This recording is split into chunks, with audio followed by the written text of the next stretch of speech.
Et nous sommes couchés sur les quais de Bayonne, avec les cheminots CGT, pour protester contre ces suppressions de wagons isolés.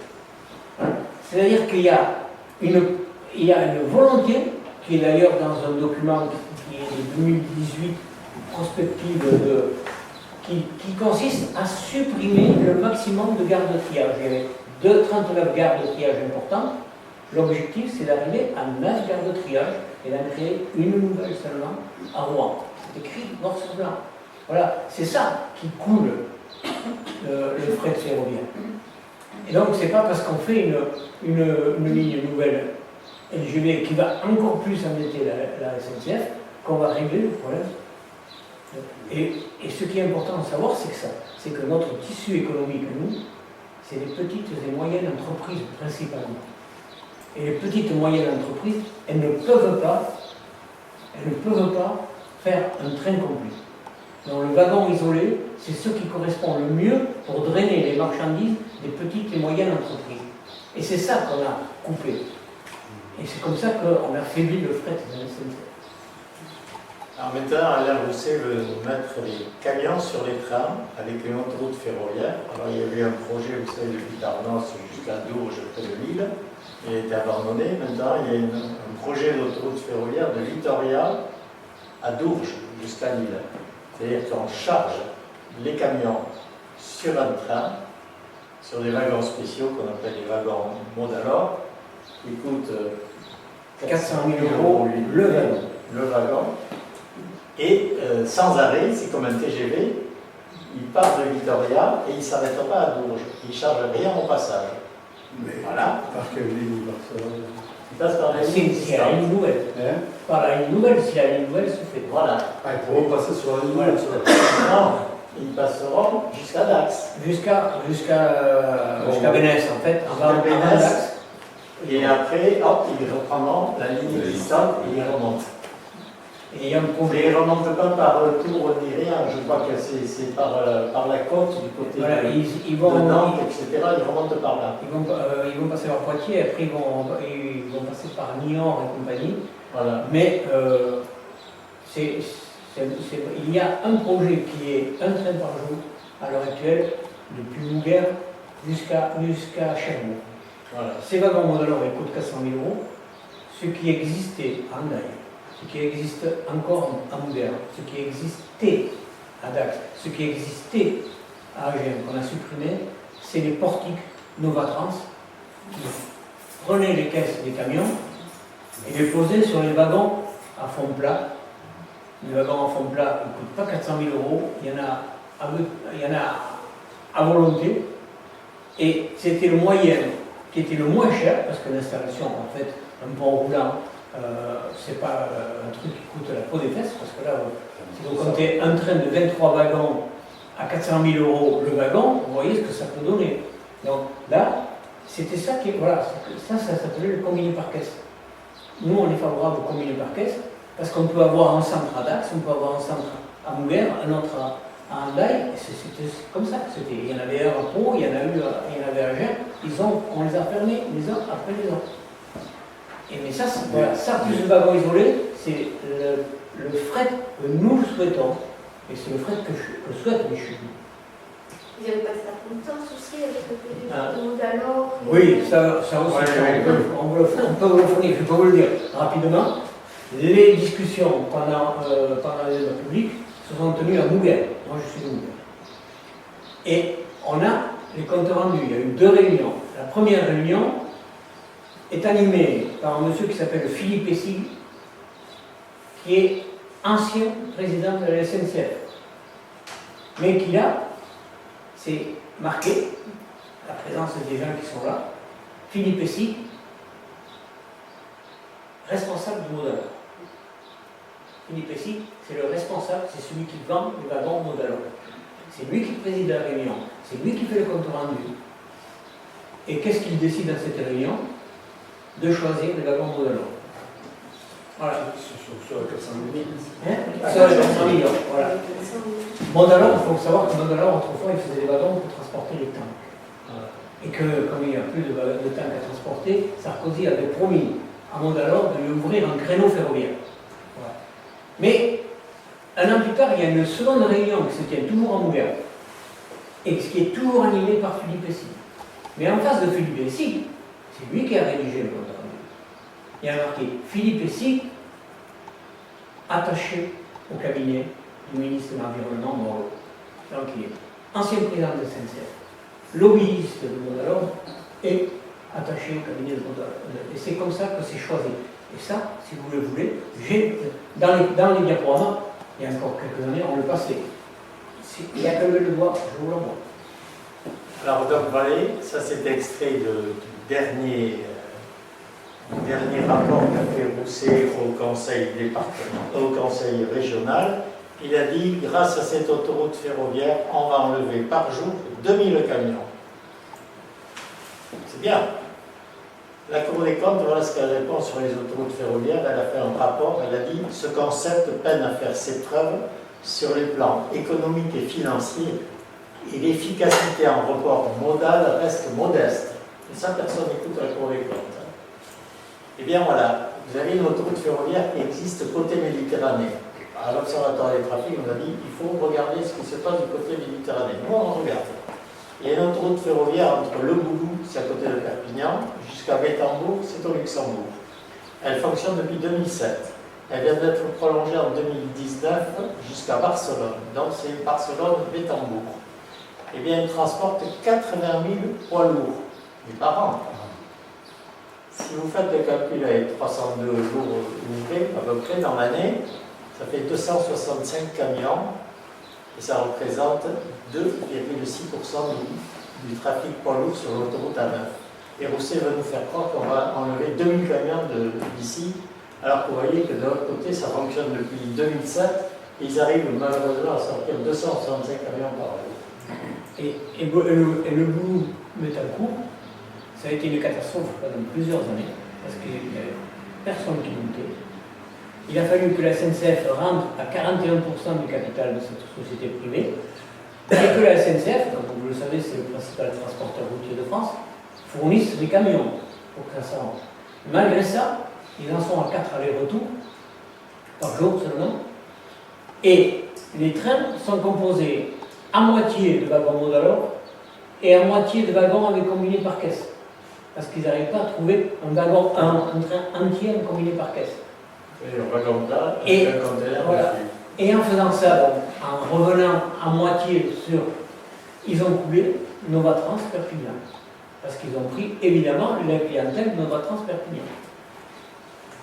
Alors, ce qu'ils ne nous disent pas, c'est l'impact sur l'environnement. Il est passé sous silence et minimisé.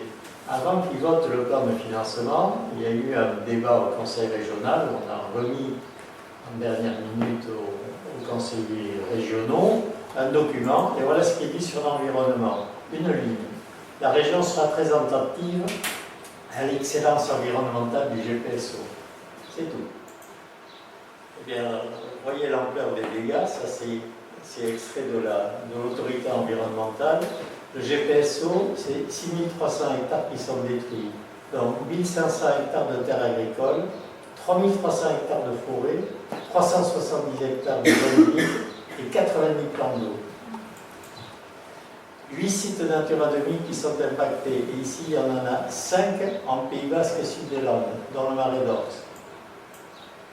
Sur Dax Espagne, les compensations nécessaires sont de l'ordre de 1000 à 1750 hectares de terre à trouver. C'est autant que pour le reste du GPSO. Et pour Bordeaux-Toulouse, 336 bâtis à acquérir et sur Dax Espagne, une centaine de bâtis avec un enjeu hydrologique et hydraulique majeur. Ça veut peut-être rien vous dire, mais je vais vous montrer une carte. Regardez, ça c'est la sortie de Bordeaux. Tout ce que vous voyez en bleu, ce sont des cours d'eau. Et tout ce que vous voyez en orange, c'est le tracé du GPSO. Et vous voyez qu'on coupe tous les cours d'eau. Et ça, c'est dans la région la plus sensible, c'est la vallée du Ciron, je ne sais pas si vous connaissez, qui est protégée avec une vieille forêt, avec des arbres primaires encore, une forêt primaire. Voilà. Ça, c'est dans les Landes. Alors regardez la ligne actuelle. Vous voyez la ligne actuelle? La ligne actuelle, Elle a été construite comme ça. Vous voyez, pour éviter tous les cours d'eau. vous voyez les cours d'eau, ils partent. Donc elle est à la crête ici.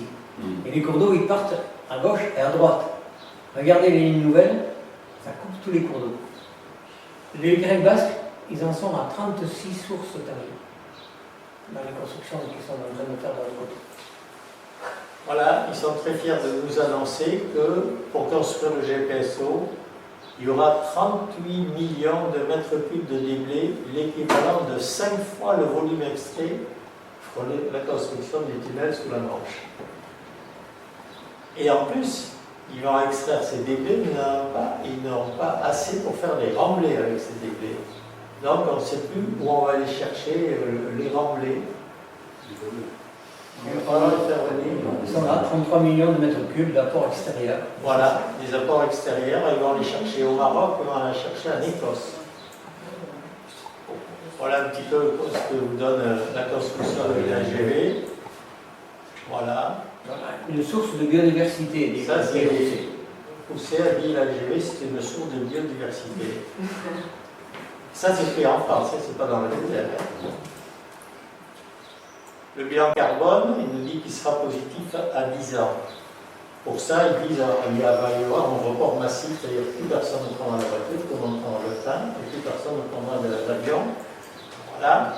La société Carbone 4 est une société sérieuse, mais qui est indépendante, dit le pronostic promouvant le report modal de transport passager de la route vers le train à grande vitesse est envisagé avec prudence. Ça, c'est la route. Parce qu'ils escomptent conquérir 1600 voyageurs qui prenaient l'avion chez nous. Sauf qu'aujourd'hui, le record de voyageurs... 1 600 000. 1 600 000. Oui. Et le record de Parme, chez nous, c'est 900 000. Qui vont jusqu'à... Parce qu'après, il y en a d'autres qui sont envoyés qui vont à l'Angleterre, bien sûr. Mais ceux qui aujourd'hui peuvent être captés par le train, il y en a 900 000. Donc, eux, ils ont chiffré que ça ferait 1,6 million de dollars. Voilà, et quand on dit ça à Rousset, est-ce que vous avez vu quand même le rapport de la Cour des comptes qui dit que de nombreuses études en France comme à l'étranger confirment ce constat de faible effet de la grande vitesse sur les gains à l'émission de gaz à effet de serre? Parce qu'il dit, si vous êtes si vous voulez lutter contre le réchauffement climatique, il faut construire une LGV. Et la Cour des comptes dit, le gain qu'on a en gaz à émission de gaz à effet de serre est quasiment nul. Et un TGV consomme 4 fois plus qu'un train. Ce qu'ils ne disaient pas, c'est le danger qui nous guette. C'est la métropolisation du territoire. Ils nous disent, vous êtes enclavé, il faut la LGV pour vous désenclaver. Voilà. C'est pas moi qui le disait, regardez, ils écrivent, le grand projet du Sud-Ouest vise ainsi à désenclaver le grand Sud-Ouest de la France. Et nous, comme on est encore plus au sud, on est encore beaucoup plus enclavé. Mais un train qui ne s'arrête pas ou qui s'arrête peu pour desservir les villes intermédiaires, comment vous voulez que ça aménage un territoire? Il faut creuser. Ce monsieur est très intéressant. Il est prof à l'université, spécialisé des transports à l'université de Lyon. C'est un ancien membre du conseil d'administration de la LFF. C'était un pro-LGV tout craint. Il est devenu un anti-LGV tout craint. Et voilà ce qu'il dit. Il rappelle, les économistes ont expliqué depuis longtemps que les infrastructures de transport ont surtout pour objet de déménager le territoire. Voilà.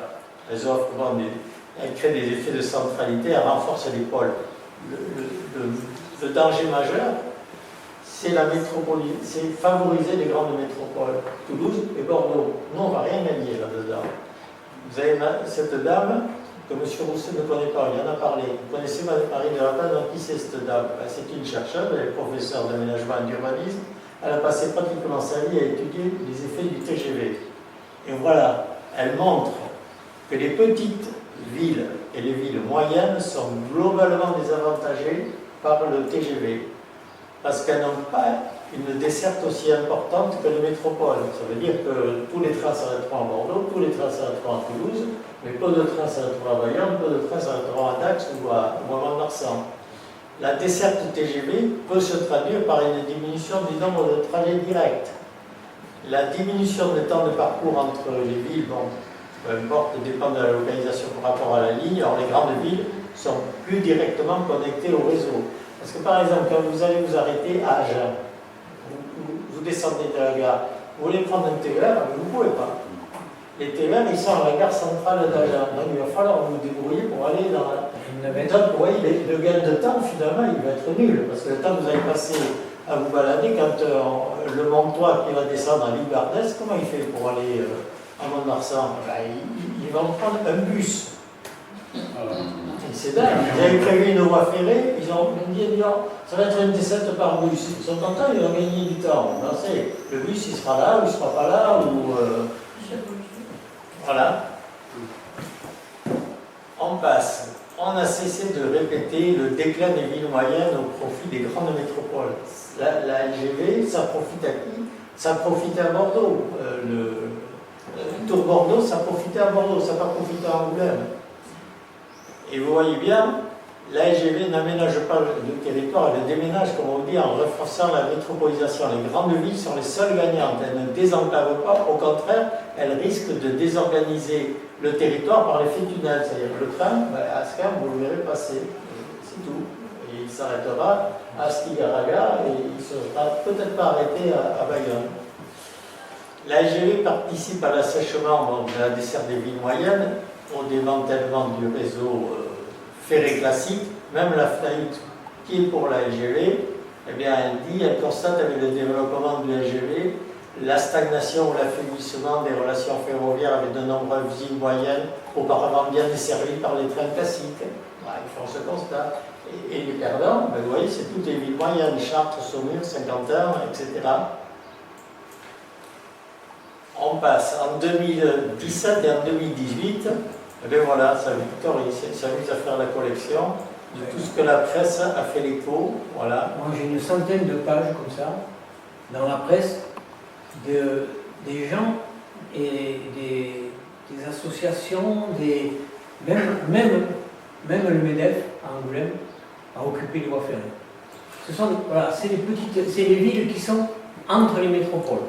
Ce qu'il faut savoir, c'est qu'un TGV, il lui faut 15 km pour atteindre la grande vitesse. Et après, pour s'arrêter, il lui faut 15 km de freinage.